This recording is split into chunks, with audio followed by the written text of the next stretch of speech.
काल मला एका ताईचा फोन आला होता. मी अशा विषय मांडत जाईल. तिने सांगितलं मला, की "ताई हा पण विषय तुम्ही मांडा." तिचं लग्न झालेलं लव्ह मॅरेज होतं तिचं. कुठल्या कास्टचा होता मुलगा मी ते उल्लेख नाही करणार, पण दोघांची कास्ट वेगळी होती. आई-वडिलांनी तिच्या संमती दिली नव्हती. तिने आई-वडिलांच्या विरोधात जाऊन लग्न केलं. त्याच्यानंतर तिला त्याच्यापासून एक अपत्य झालं आणि कालांतराने तो मुलगा तिला भयंकर त्रास द्यायला लागला. म्हणजे त्याच्या परत बाहेर त्याने अफेअर पण केलं तिला सोडून आणि तो डायरेक्ट तिला धक्का देत होता. "तुला राहायचं, असा आहे मी असा राहा, नाहीतर मला तू सोडून जाऊ शकतो." ज्यावेळेला तिनं आई-वडिलांना कॉल केला, त्यावेळेला आई-वडील बोलले, "त्याला डिव्होर्स दे कायदेशीररित्या आणि मग आमच्या दारात ये. तशी येऊ नको. कारण तू आमच्या दारात आली की तो परत त्रास देणार आहे आम्हाला सुद्धा. आमच्या बाकी मुलींचे पण लग्न व्हायचे आहे." म्हणून ती मुलगी आई-वडिलांनी घरी आलेली असताना तिला घरातून काढून दिली, की पहिला डिव्होर्स घे तू आणि नंतर आमच्याकडे ये. आणि ती मुलगी गेली. राधे राधे वंदे मातरम. मग त्यावेळेला तिची एक मैत्रीण होती. तिने मैत्रिणीला कॉल केला आणि मैत्रिणीच्या भावाने तिला खूप मदत केली. त्या दरम्यानमध्ये तिने सांगितलं, की "बाबा तो माझ्या इतका जवळ आला, की मला काही पैशाची मदत असेल किंवा काय बघा बऱ्याच मुलींकडनं हे होतं. याला चूक म्हणता येणार नाही. मी खरं सांगते, की तिची चूक नव्हती. जर कदाचित आई-वडिलांनी तिला घरात घेतलं असतं, तिला आर्थिक मदत थोडीफार केली असती, तर तिने डिव्होर्स घेतला असता त्याचा नवऱ्याचा आणि ती दुसऱ्यात अडकली नसती." काय झालं माहिती त्या मैत्रिणीच्या घरी राहायला लागली. म्हणजे मैत्रीण आणि तिचा भाऊ दोघंही कामाला होते बाहेर. त्यांच्यासोबत ही राहत होती आणि त्यांच्यासोबत राहत असताना तो जो मैत्रिणीचा भाऊ आहे तो तिला सगळा खर्च तिचा करत होता आणि तिच्याकडे त्याने शरीर सुखाची ही मागणी केली, की "मी सगळा तुझा खर्च करतो, पण मला हे तुला माझ्यासोबत असं वागावं लागेल." आणि ती वागली. तिचा नाईलाज होता तेव्हा. ती वागली कारण ती बोलती, की "माझ्याकडे मला आधारच नव्हता कुठला. मला माझ्याकडे पर्याय नव्हता." अगदी बायकोसारखं त्याने तिला वापरून घेतलं आणि नंतर डिव्होर्स झाला या नवऱ्याचा. डिव्होर्स झाल्यानंतर तोही तिच्यावर संशय घेणं, शिव्या देणं, घाण-घाण बोलणं हे हे साहजिक आहे. तुम्ही ज्यावेळेला तिने थोडंसं मला असं वाटतं त्यावेळेला साहजिक आहे. आता जर कुणाचा आधार नसेल तर तिने तसं केलं म्हणता तर मी म्हणणार नाही पूर्ण चुकी तिची आहे, पण चुकी तिची पण आहे थोडीशी, की तिने नकार द्यायला पाहिजे होता त्याला. बरेच तिच्याकडे तिच्या पदरात ती एक मुलगी पण होती. त्याच्यामुळे त्या मुलीला सोडून तिला कामालाही कुठं जाता येत नव्हतं असा विषय झालेला होता. आणि आई-वडीलही नाही म्हणत होते घरी यायला. म्हणजे तिच्याकडे असा पर्याय उरलेलाच नव्हता, की मुलीला कुठं ठेवू. पण तिने थोडासा विचार केला असता, मुलीला कुठेतरी एखाद्या पाळणा घरात ठेवलं असतं, तिने जॉब केला असता तर फार बरं झालं असतं.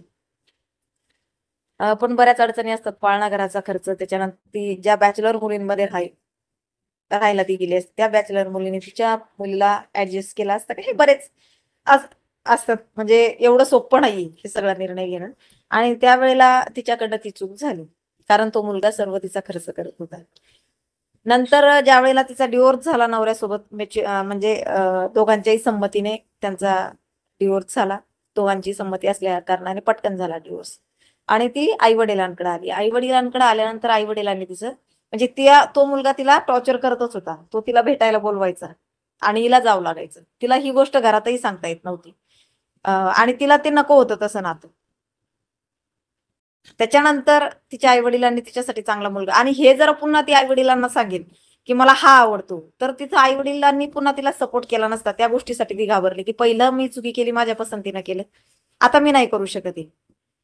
ती त्या मुलाला समजावत होती, पण ती ऐकण्याच्या तो परिस्थितीत नव्हता. नंतर तिच्या आई-वडिलांनी तिचं लग्न ठरवलं चांगला मुलगा बघून. तिचं लग्न करून दिलं आणि तो मुलगा इतका समंजस आहे, की या सगळ्या गोष्टी तिने लग्न झाल्यानंतर त्या मुलाला सांगितल्या आणि त्याने ऍडजस्ट केलंय. तिच्या मुलीला सुद्धा, तिला सुद्धा. आणि जे काय तिच्याकडनं चूक झाली ना, तर तिच्या नवऱ्याचं म्हणणं आहे, की ती मजबुरीमध्ये तुझ्याकडनं झालेली. तू मुद्दामून जाणून बुजून केली नाही. त्यामुळे त्याही गोष्टीला तो नवरा ऍडजस्ट करतोय. म्हणजे फार कमी लोक आहेत समाजामध्ये अशी. खरं त्याचं कौतुक करावं तेवढं फार कमी. फार कमी लोक आहेत समाजात अशी, की जे इतकं काय होतं माहितीये का, पुरुषांनी 4 ठिकाणी लफडी घातलीत ना, तरी त्याला ऍडजस्ट केलं जातं. पण महिलांना नाही हो, स्त्रीला नाही ऍडजस्ट केलं जात. पण त्या नवऱ्याने तिचं खरंच नशीब चांगलं म्हणायचं, की ती म्हणती, "ताई मला देव माहिती नाहीये, पण त्याच्या रूपात मी देवच बघते, की मला सगळ्या वेदनांमधनं त्याने बाहेर काढलं." आणि त्याने सांगितलं, "तू काळजी करू नको. आपण त्याची रीतसर कंप्लेंट करू आणि तुला अशी तुझ्या इच्छा नसताना तुला जर त्याच्यासोबत राहायचं असतं तर तू माझ्याशी लग्नच केलं नसतं, होकार दिला नसता." तिने विश्वासात घेतलं त्याला आणि सगळं काही सांगितलं, की हा मला टॉर्चर करतोय. आणि तिचा नवरा तिला अगदी खंबीरपणे तिच्यासोबत उभा आहे. अशा घटना मुलींसोबत घडत असतात ज्या वेळेला प्रेम विवाह करतात त्या आणि पळून जाऊन लग्न करतात. तर मला त्या मुलींना सांगायचे पाहिजे, खरंच विचार करा. मग हे असं अडकत अडकत अडकत जातात आणि नाईलाजाने तुमच्याकडनं त्या चुका होत असतात. तर मला मुलींना सांगायचंय की बाई ग, कुठल्याही पाऊल उचलताना विचार करून उचलत जा. मी सिंधुताई सपकाळकडे होते ना, थोडे दिवस राहिली नाही. ज्या वेळेला मी परत आले ना, माईने मला एक पुस्तक दिलं होतं. म्हणजे मी जायचे त्यांना भेटायला अधूनमधून आणि मग त्यावेळेला त्यांनी ते पुस्तक लिहिलेलं होतं. माईंनी मला पुस्तक दिलं. ते मला वाटतं काहीतरी 2015-16 ला पुस्तक दिलेलं आहे माईंनी मला. ते माझ्याकडे अजूनही आहे. त्यांनी तिथं वर त्या पुस्तकावर आहे ना लिहिलेलं होतं. म्हणजे आतल्या पानावर, संगीता, जपून पावलं उचल, धोके फार आहेत. 2 शब्दांमध्ये त्यांच्या मला अगदी आयुष्याचा धडा त्यांनी दिला होता. आणि खरं आहे ते, की जपून महिलांनी जपूनच पावलं उचलावी लागतात. पावलोपावली गिधाडं आहेत, त्यांचे लुचके तोडून खाण्यासाठी. अगदीच. त्यामुळं आज मला माझ्यावर फार अभिमान आहे. मला खरं सांगते मी. खूप स्वाभिमान, खूप अभिमान आणि खूप गर्व आहे माझ्यावर. मला यस, की मी मला स्वतःला असं बनवलंय, की मला मॅसेंजरमध्ये घाण, बरं का, म्हणजे ट्रोल केल्या जाते मला. ट्रोलचा विषय सोडून द्या. पण मला कुणीतरी गलिच्छ भाषेत काहीतरी असं चुकीचं बोलेल किंवा नाही नाही करूच शकत नाही. अजिबात नाही. त्याच्या डोक्यातही येणार नाही. कारण मी तशी वागतीये. मला वाटतं अशा मुली ज्या वेळेला आपल्या आजूबाजूला असतात त्यांना समजावून सांगणं सुद्धा आपलं काम आहे. ज्या वेळेला आपल्या काही गोष्टी निदर्शनात येतात ना, तर मला वाटतं आपण सांगावं. तिला पटेल नाही पटेल हा तिचा विषय, पण सांगावं. आणि अशा मुलींशी बोलत जा. कारण काय होतं माहिती का, बऱ्याच वेळा त्या टोकाचं पाऊल उचलतात, घाबरून जातात, की आता माझी समाजामध्ये मला त्रास होईल, मला ट्रोल केला जाईल, माझी बदनामी होईल, या भीतीने त्या कुठेतरी त्यांच्यावर प्रेमाचं जाळं टाकलं जातं, त्यांना फसवलं जातं. त्या कुठेतरी अडकतात आणि मग समोरचा व्यक्ती मात्र त्याचं मन भरलं की तो त्यांना सोडून जातो आणि मग ह्या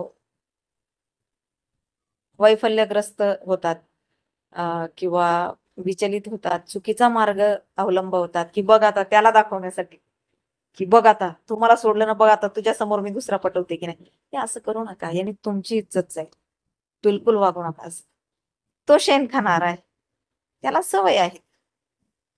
तुम्ही चुकलात एकदा, मुलं जर असतील ना, तर खरंच असा विचार करू नका. कारण लेकरांना फार भोगावं लागतं बरं का.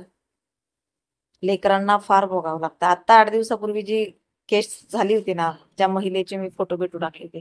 तिच्या पोराला मी खरं सांगते तुम्हाला, मी इतकी ओरडले ना तिच्या पोराला. इतकी ओरडले आणि तो पोरगा गप ऐकून घेत होता तिथे. किती त्रास होत असेल त्याला. म्हणजे आपल्या चुकांची फळं आपल्या लेकरांना नको भोगायला. त्यामुळं चूक करताना विचार करा, समाजामध्ये आपल्या लेकरांनाही वागायचं आहे, जगायचं आहे.